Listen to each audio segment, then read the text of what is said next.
felt fulfilled. Like, it felt like we were doing good. We had 2 happy kids. We both had jobs. Everything was going right. We had a house. It felt like we were walking the right path. Everything was fine. I was never raised in a church or near a church. I mean, the closest I got to church was playing football on the side lot. It just was never a part of. My dad kind of told me, you know, we don't need to go to a church for God to know that we love him. It all kind of started when I started the Adams group. There were so many of them that were happy, and I was like, you know, especially Kurt. Especially Kurt. Me and Kurt have bonded like unbelievable. I mean, I have people that I've known my whole life, and I've gotten more in 9 months with Kurt than I've gotten out of 19 years with other ones. And at first I thought it was just the success, because there's not a lot of companies in this area that are as big as Adams Group that are doing nationwide work. So I thought it was the success, and then it just seemed like it was more than that. Like there was something else there. I said to Kurt one day, I'm thinking about coming to church, you know, what's it all about? And he's like, man, it's perfect, it's right up your alley. You know, as soon as I opened it, it was like a camp. Started off one Sunday, a couple weeks in, you know, Tara can only go every other week, but when she started coming, I could see it in her. I could see that she was enjoying it. You know, obviously it was rough for the kids at first, but then they started liking it. So I was like, all right, this is right.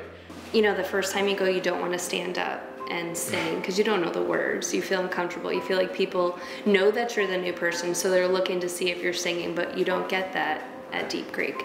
And we kind of like sat off in the back corner and see how, you know, what everybody else did, and nobody was ashamed to be clapping and dancing and singing. And you know, even between the songs, like to hear Sarah talk or Squeeze talk, and they're just like talking to God. They're not talking directly to the people in church, and it's just like, it melts your heart. I cry every time.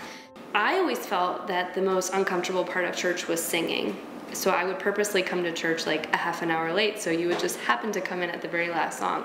And now I'm like, I listen to Joy 88.1. I just love the music. The music like just does something to me. It makes you feel so, it's like a country song where you feel like every country song was written for some part of your Charlotte life. County.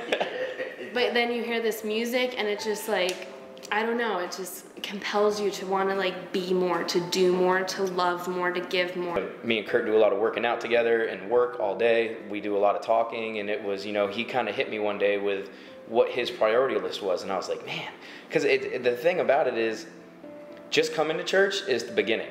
Right. There's so many aspects after you find God of what you can do with yourself, and that was, you know, that was really the part that was eye-opening. The rest of our life is our afterlife, but nobody wants to invest in that. Right. And that's your eternal life. Right. And it's just crazy like how much you value nothing, but you don't value the most important thing, and that's who created you. I always thought that like being fulfilled meant that you had more things, that you worked harder, that you had a nicer car, a bigger house, a pool to have barbecues, big parties where people could come to your house and you could show off all the things you have. But now that we go to church, I feel more fulfilled to give more, not to have more, but to give more love to my husband, to listen to my children, to listen to people at work, to talk to people about church, to read the Bible, to feel like every passage that I read was written for me, and it really was written for me because God wrote the story for us to understand and for us to live our life the way that we're supposed to live. And then when you get that feeling, it's amazing.